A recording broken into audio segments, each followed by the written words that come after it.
yesterday against Obzon, which seemed to be a pretty decent matchup. He's against Dan Musser, who's on Obzon. Yeah, 2 former Open Series champions. Dan Musser winning a Legacy Open with counterbalanced Gerard, a Legacy Open and a Standard Open champion.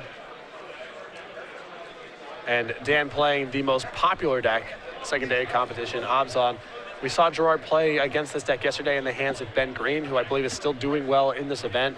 The matchup seemed solidly in Gerard's favor. A lot of similar tools between the two decks, but Gerard, a little bit more card advantage, a little bit more card drawing. Yeah, a great game there, actually. If you ever get a chance to go through the archives, the Ben Green, Gerard Fabiano match, definitely worth a second watch. Yeah. Dan Musser on the play. He's going to start off with Treetop Village. Manlands, as we've seen before, a great weapon against the Sultai deck. Definitely game one, it's the best thing you can bring to the table against Gerard's deck, in my opinion. Treetop Village, Raging Ravine, Creeping Tar Pit. He doesn't have a lot of good answers to these cards because his removal is either Sorcery Speed or Abrupt Decay, which can't touch Manlands. And we look at Dan's hand, it is well positioned to get into a slugfest with Gerard. Its mana is its weak spot, so he has a green mana in play. Urborg is his only other land, but right up the curve, he's got plays. Inquisition of Kozilek, Scavenging Ooze, 2 copies of Lingering Souls, and to top it all off, a Siege Rhino. So you really can't touch the Lingering Souls in this hand, and he's so far away from Siege Rhino. If you touch one. Right. So I think this is a decision between Inquisition and Scavenging Ooze. We'll see which one Gerard decides to go with here. Does he have something worth protecting? Otherwise, he can just take care of the Scavenging Ooze. But this does not seem like the kind of hand Gerard wants to see. No, there is still hope that Dan might just miss white mana for a very long time, but this is a hand very well suited to battle an attrition battle, and with the Treetop Village in play, that's bad news for Gerard as well. All right, Urborg into Scavenging Ooze. Dan's draw was Maelstrom Pulse, so he will be put to the test next turn to see whether or not he gets to curve out. Going back over to Gerard's side, looks like he'll have a turn 2 play of his own.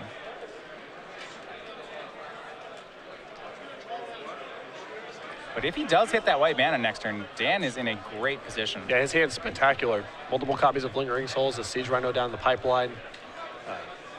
Temple Garden would be ideal because he also wants the ability to activate the Treetop Village, a very potent threat against Gerard, but any white mana will do. All right, for Gerard, it's going to go ahead and be Tarmogoyf. We have right now lands, Inquisition in the graveyard, so he'll be a 2/3. And for Dan, it looks like he hit a land, but I believe it is Vault of the Archangel that he hit. You greedy, greedy man, Dan Musser. That is a colorless land, so could do worse, but... Not much worse. Not much. Well, as far as land. He can cast Maelstrom Pulse. Yeah. But you're right, he does need white mana at this point. Maelstrom Pulse will take care of Tarmogoyf. Scavenging Ooze will swing in for 2 damage. Gerard goes down to 16. Back over to him. It's going to be a Serum Visions. Some of the advantages here with Sultai when you compare it to Obzon. These black-green decks, the blue splash allows Gerard to play things like this Serum Visions here. Right. Which really will help him if the game turns into a slugfest. He's got 1 copy of Compulsive Research to boot. Does Dan hit the white mana? Draw for the turn? I do not believe so. Looks like he may have picked up a copy of Tasigur the Golden Fang. He's 1 mana off playing that right now. Yeah, 2 copies on the list. And look at this play here. It's really aggressive. He is swinging. If Gerard blocks, he can make the Tasigur. He's going to go ahead and... Wouldn't block, though. He's going to go ahead and eat the creature. That puts Samu's up to a 3/3. Yeah, it's Tarmogoyf down to a 2/3. So just a stronger play there. Yeah, on the table, it's not a block that Gerard can make, so. Not without more creatures. Tarmogoyf will go ahead and swing for 2 here from Gerard as he plays a 4th land. No other plays just yet. Dan dropping the turn, hoping to hit a white mana, but instead he hits a white spell. It's Path to Exile. Perfect. Scavenging Ooze swinging in. It's currently a 3/3. And Gerard looking like he's going to have something to say about that. Vault of the Archangels in play, hanging out, reminding Dan that there are, in fact, consequences for actions. Hey, we're not sure that the land that would replace it would have been white. No, we don't. Maybe it's... No, we don't. Maybe it's a Tectonic Edge instead. You know, I get what you're saying. Just right now, does not look great. Hey, Gerard with no response there. He's going to go to 9 off that hit. He actually just fetches on end step. So he's definitely down on life points, but is very far ahead on the board. And I think he's about to make it all up with one of his Thrag Tusks. Yeah, so if you haven't seen the Gerard deck yet, it has a huge payoff in 2 copies of Tasigur, and as you mentioned, those 2 copies of Thrag Tusk. Thrag Tusk card that's very hard. It's going to always be a 2-for-1 against a deck like Obzon, and oftentimes a 3-for-1. Right. Right. And also a way to win the game. Not just a source of raw card advantage, but just good numbers all around. And there we go. 5 life brings Gerard back up to 13. And it's interesting. This is really, we haven't seen anyone other than Gerard play Thragtusk just fairly for value in Modern. I mean, we see it hang out in sideboard sometimes when you want, an attrition-based matchup or you want a little bit of life gain, but having it in the main deck as just part of your principal plan, we don't see very much of that. Twilight Mire's the dropper Dan, so still no white mana, but it is land number 4, which helps him delve and cast this Tassiger the Golden Fang in his hand. Does have 4 mana to maybe activate it next turn, though with such a full grip from Gerard, you have to wonder whether or not it's going to get killed. Yep. Gerard's been sitting on quite a number of cards here for a while. Dark Six Shores, and here is a Maelstrom Pulse. That'll take care of Tassiger for Gerard.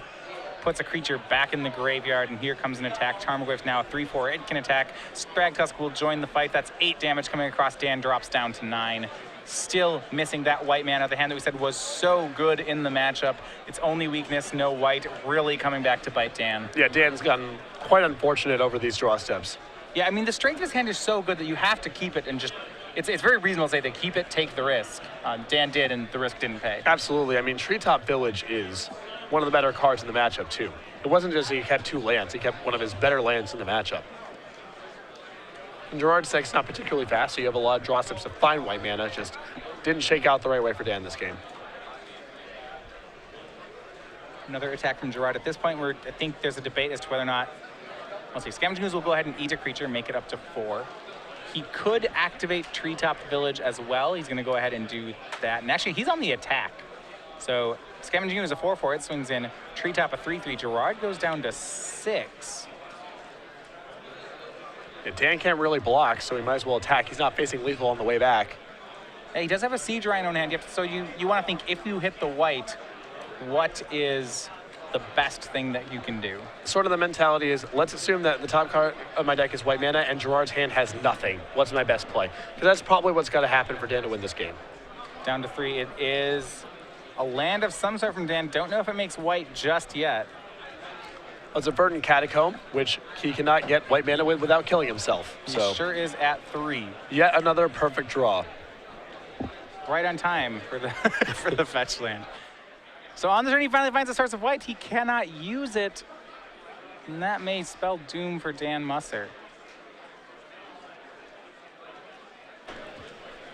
Here's the Catacombs. I mean, Dan can try to block out of this turn, go get a land tapped with the Verdant Catacombs, and hope that Siege Rhino can pull him back into the game. So he's not necessarily dead right now, but he's in a lot of trouble. Is only a 2/3, so he could block. He could even take that would be a pretty big risk. Yeah, so he'd go to 2 off the fetch. So you'd have to block with Treetop and Scavenging Ooze. Yep. And then hope that next turn, his white cards really carry the day for him. Yeah, I mean, the following turn, if he draws a land, he can say play Lingering Souls with Flashback, which allows him to chump block and maybe get to Siege Rhino. So it's not quite done yet for Dan. He's definitely in trouble, but he may be able to work his way out of this turn. This all assumes Gerard has basically nothing of action in his hand. He can't beat anything of substance, but if Gerard's hand is really nothing, Dan can keep playing. Treetop Village swings. Dan's going to go ahead and attack. Decides that what he wants his out to be is there a lethal attack? And add that activated creatures. Gerard's going to use Cryptic Command to tap the team. That should be strong enough to win the game, and it is. Game 1 over for Gerard Fabiano. And Gerard's deck, this is the recipe we've seen against Abzan. His deck is a lot of the same tools, but just a little bit bigger, a little bit more powerful. You see cards like Thragtusk and Cryptic Command. And those are the little places where he gets an edge to overpower in the matchup, where there's a lot of the same tools bouncing off of each other. Go ahead and get ready for game 2. Go ahead and look at the sideboard. So Dan's going to have to go bigger and hit harder. What are his options to do that? Dan has 4 copies of Fulminator Mage, 3 copies of Stone of Silence, 2 copies of Feed the Clans, 2 copies of Sorin, Solemn Visitor, a Timely Reinforcements, a Zealous Persecution, a Battered Skull, and Disfigure. I like sort of just adding some more generic power and attrition to the deck. The Battered Skull, the 2 copies of Sorin, and the 4 copies of Fulminator Mage. Gerard's deck, a lot of non-basics and I think Stone Rain of Tears sort of effect is okay for him in the matchup. Yeah, we have seen this matchup previously for Gerard. Things that he boarded in last time, and I expect him to repeat. Fulminator Mages, yes. Knight of Souls Betrayal, a great answer to Lingering Souls. Has a copy of Sower of Temptation, as well as more copies of Damnation, Disfigure, and a Vendilion Click. Right, and it's the same recipe on Gerard's side of the table. Just go a little bit bigger, a little bit stronger in a matchup that's basically about outlasting the other player. So we were talking earlier about how there's only one Open between now and the Invitational, wondering why that would be. That's because next week there's not a Star City Open. There's a Grand Prix, and that's going to be Grand Prix Miami. We've been talking about it so much. You and Cedric are going to make a trip down to South Beach here to cover this one. This is March 6th through 8th, so next week in Miami. Should be a lot of fun. Standard Grand Prix. Last time we were in Miami to cover our Grand Prix, we had a ton of excellent matches. A lot of great stuff to do, and Miami is just a very fun city to go out in. So I highly recommend attending this tournament and pre-registering if you aren't already registered. Yeah, that's, remember, Grand Prix Miami, hosted by Star City Games. That's next weekend. So we have this mid-range mirror here. Sultai control, almost a mid-range style control deck. And Abzan just really does become a slugfest, though, after sideboard. Both players trying to go for even more powerful cards. Yeah, and Gerard having access to Fulminator Mage, which is good in a variety of matchups, but also cleans up some of his vulnerability to man lands. He just has more answers to Treetop Village and Stirring Wildwoods and Raging Ravines. And these cards, probably more than any other card he's going to see in Game 1, causes his deck some trouble. So having access to more answers is very good for him. And I think he really wants to in this matchup, let his Cryptic Commands shine. That seems to be a card that really pulls him ahead. Dan doesn't really have a card on that kind of power level. Exactly. It's just something that's generically good, kind of no matter what the game looks like. Very potent if he draws multiple copies.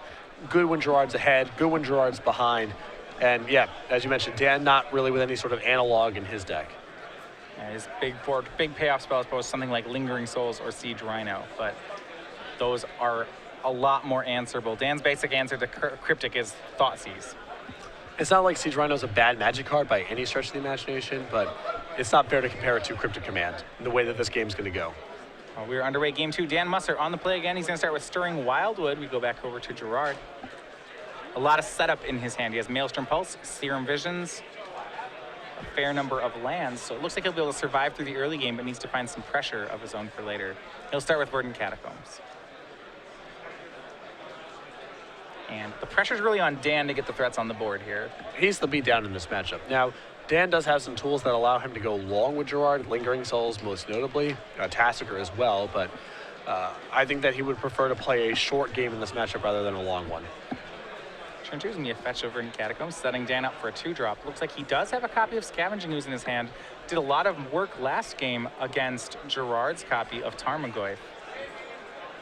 Maybe he'll be able to do more this game. You see Dan with all 3 colors this game, so he will have access to the full set of spells. Yeah, just a much better start here. All 3 colors of mana and still with a man land to pair with it. It's going to be Tarmogoyf on turn 2 for Dan. Had his choice of 2-drops. 2C for Gerard. Damnation, he does have 2 in the main. He's shuffling through there. 3rd one in the board, all pretty good against Abzan. Yep. And again, just another way to win the slugfest.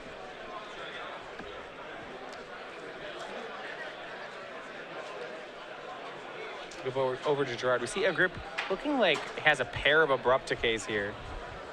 And one thing I want to point out is how Gerard's using his Serum Visions. He's had one since turn 1, but still really isn't casting it. Seems like he doesn't really need anything just yet. Yeah, he's still waiting for more information. Also, with the amount of shuffling that he has going on in his hand with all of his fetch lands, he might be better served just getting those out of the way and then using his scry effects, so he isn't in a spot where he's shuffling in a bunch of dead cards that he doesn't want. Dan playing a pre-combat Scavenging Ooze. The idea is that if Gerard's only answer to Ooze is something like Mana Leak, Dan would like to get those in the graveyard before he attacks with Tarmogoyf.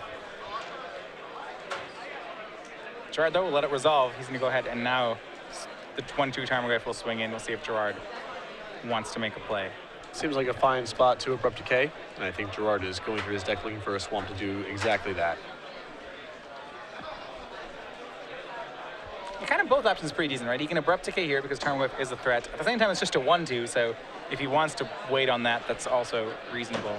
But he will just Abrupt Decay the attacker. Dan with land 3. It's a second copy of Stirring Wildwood, and they'll throw back. And for Gerard, the power starts to come into play. Cryptic Command was his draw for the turn. And now he will finally use his Serum Visions. And with a lot of the shuffling out of the way. So his scries to the bottom now are much more effective. Believe his draw a copy of, well, kind of Gerard's. The card he's well known for, it's going to be Ashiok Nightmare Weaver. And probably a pretty solid card in this matchup. Dan with a lot of cheap and impactful creatures. Not great at attacking planeswalkers given Gerard's plethora of removal. And if Dan wants to spend his entire turn turning on something like Treetop Village or Stirring Wildwood to go after Ashiok, that's a victory for Gerard as well. Gerard leaving up 2 mana. He does have another copy of Abrupt Decay in hand. Same time, one of the tests you mentioned for Gerard is that his deck is somewhat soft to man lands, and Dan with both 2 Stirring Wildwoods may be able to get some extra pressure there. But in the meantime, here comes Scavenging Ooze, just as a 2/2. Dan not going to invest any mana in pumping it.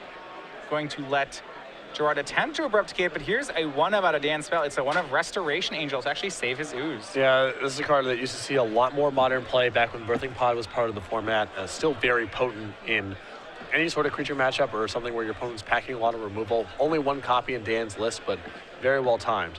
Putting pressure on Gerard to find his damnations. Yeah, so now a lot of creatures in play. Dan having a 3/4 Angel, the 2/2 Scavenging Ooze, and the access to these man lands. It's a lot of damage he's presenting. Gerard's deck very good at killing things, but you're right, outside the Damnation, he doesn't really have sweepers, so he just has to pay face value for all this removal. And it's possible that Restoration Angel was just not something on Gerard's radar. That he was hoping that Dan would dump some mana pumping his Scavenging Ooze, and then the Abrupt Decay would be even more effective. You don't see Restoration Angel in this deck very often. This is the first time we've seen it the entire weekend. Yeah, Gerard could have main phased the Abrupt Decay, for example. Caught him off guard, and Restoration Angel was just excellent. And swing for 5 now from Musser. Gerard opting not to cast a Maelstrom Pulse that turn, actually. Instead of holding up Cryptic Command. Dan doesn't look like he'll have much of that, though. I think after post-attack, he's just going to pass the turn. Yeah, no reason to move, and Gerard not doing anything, probably indicating, there's Cryptic Command. He might be trying to set up some sort of sweeper. Dan's got a nice board presence right now. A lot of pressure. He can attack Gerard's graveyard if Gerard's trying to do something with that, like Snapcaster Mage, for example. So no real incentive for Dan to advance his board much beyond what he has right now.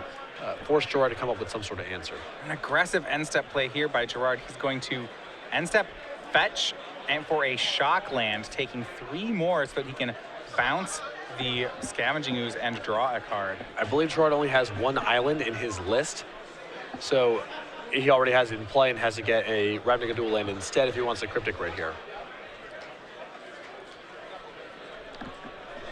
We'll see Dan could eat creatures in response. If he wanted to get very aggressive, he had a way to remove the Ooze. He could deny Gerard card draw. He's going to go ahead and eat 1 creature to gain a life. We'll take multiple creatures to gain life here. Well, I also think he wants to just shut down the graveyard for Snapcaster Mage, and also Gerard has Tassiger in his deck, so sure. If there's some way to get, an easy way to get some cards out of the graveyard. Yeah, he took the Abrupt Decays out of Gerard's graveyard, it looks like. And Gerard, this was the payoff. Jace, Architect of Thought, +1s up to 5 on Gerard's turn. And he'll play a tap land and pass back.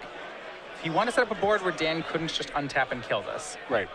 And now Jace +1 means it's -1 attack for the board. Right now, Dan can only cobble together an attack with the Restoration Angel and the Stirring Wildwood, so that's only 4, meaning that Jace is safe on the board no matter what. Yeah, that does take a lot of the wind out of Jace's sails, though. I mean, Dan may make that move anyway, because it does waste it all. Then it all accomplishes wasting Dan's turn. This is true, but then it's the entire turn. If Gerard has a follow-up like Damnation or just a removal spell, Dan might just get stuck in the mud trying to get this Jace off the table. Well, Dan with a lot of heavy hitters in his hand. His draw for the turn was Siege Rhino. It goes next to his copy of Tassiger and the Ooze that is back in his hand. A lot of good threats, but he does need to consider how fast he can cast them. Jace looming at 5 counters. Dan likely not wanting to give Gerard a chance to minus it. I mean, you can feel the weight on Dan right now. If he's spending all of his mana attacking Jace, and Gerard has some sort of follow-up like Cryptic Command or Damnation, Dan might just fall way too far behind in this game. Yeah, he's got to make sure he's still casting spells. See if he goes for the Wildwood play. It looks like he's thinking about it. And that will be it. Storing Wildwood fired up as a 3-4 or not. It's close. I mean, it's Dan's entire turn. He does not have a land to follow up with. He doesn't have enough cards in his graveyard to get Tassiger out there, so. And it's worth it. He's going to put Jace down to 1.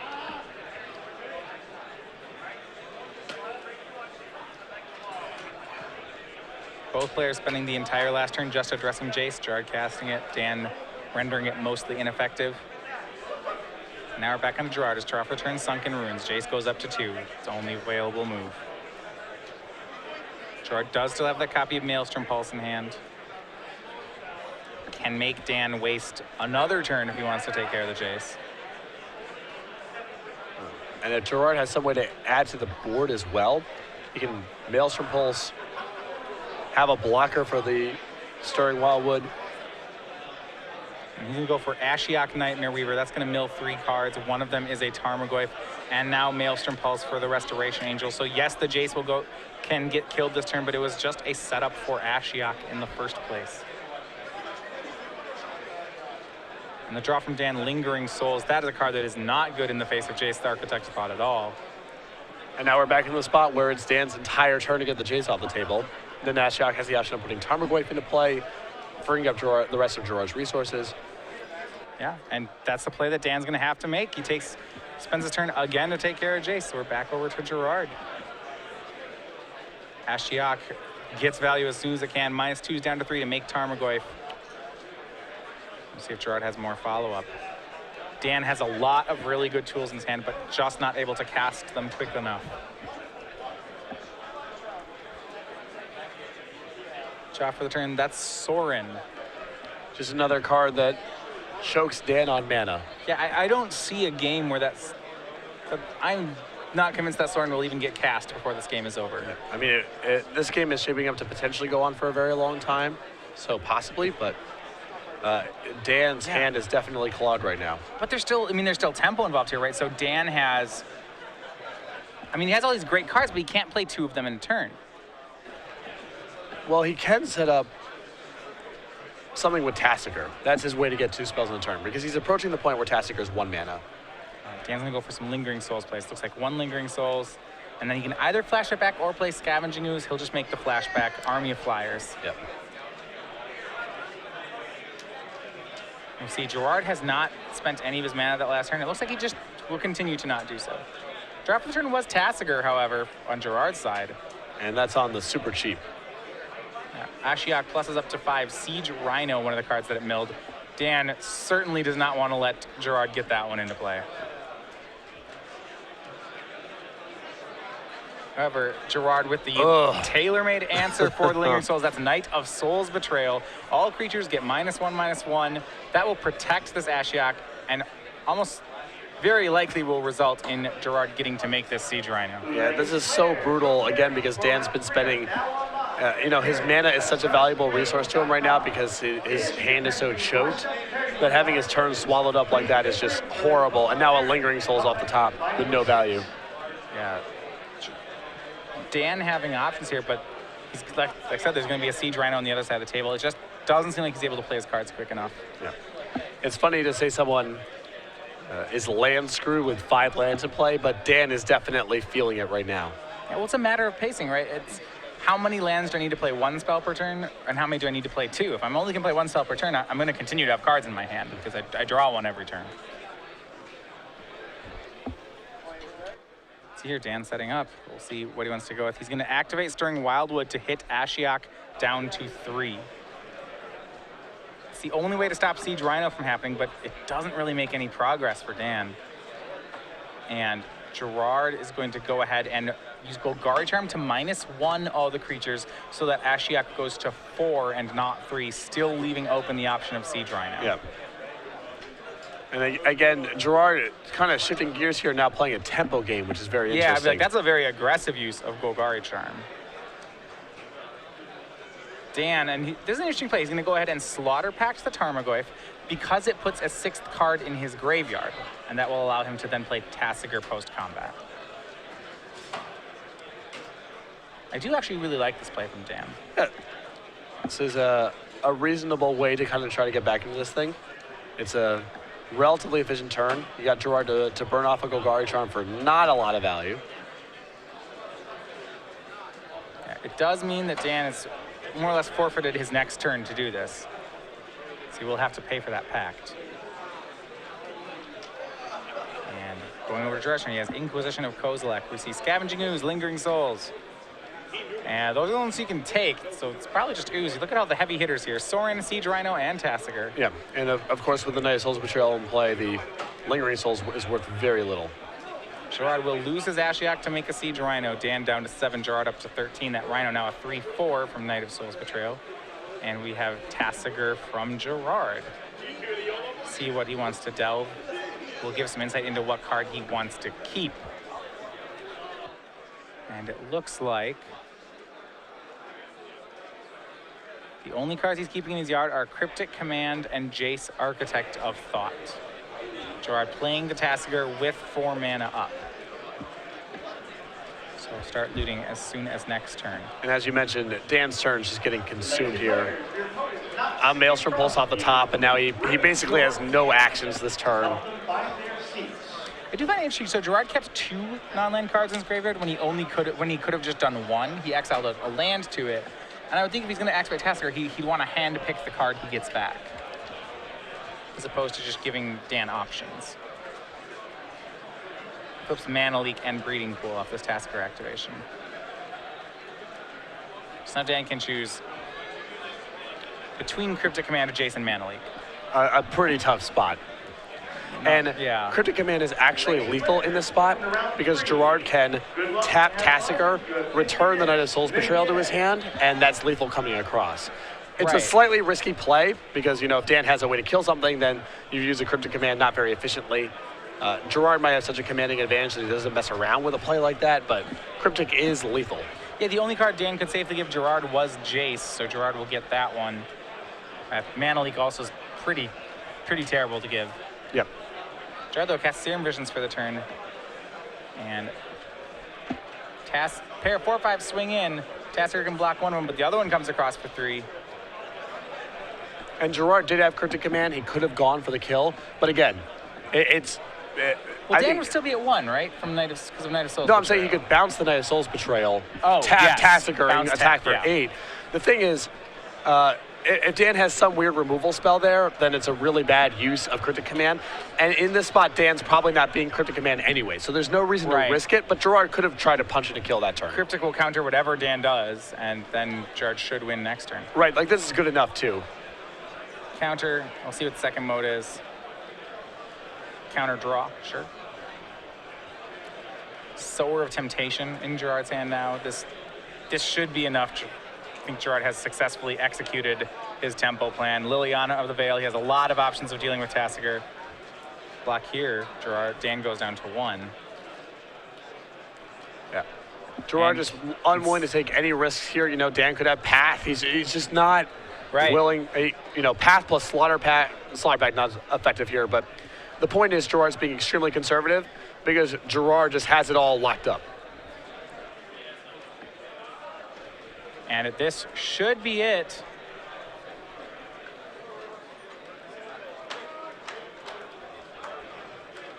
Let's see, Dan gets one last play here. He's going to go ahead and go for Maelstrom Pulse. Would have to be on Siege Rhino. Certainly don't want to pulse the Tassigers. Gerard will allow that. And next turn, he does have a Liliana up. So Scavenging Ooze, that will get Snapcaster into Cryptic Command. And there you have it. Gerard Fabiano to 11, 1-1 is victorious again. 2-1-1 on day 2, looking to be 1 win away from the top 8. And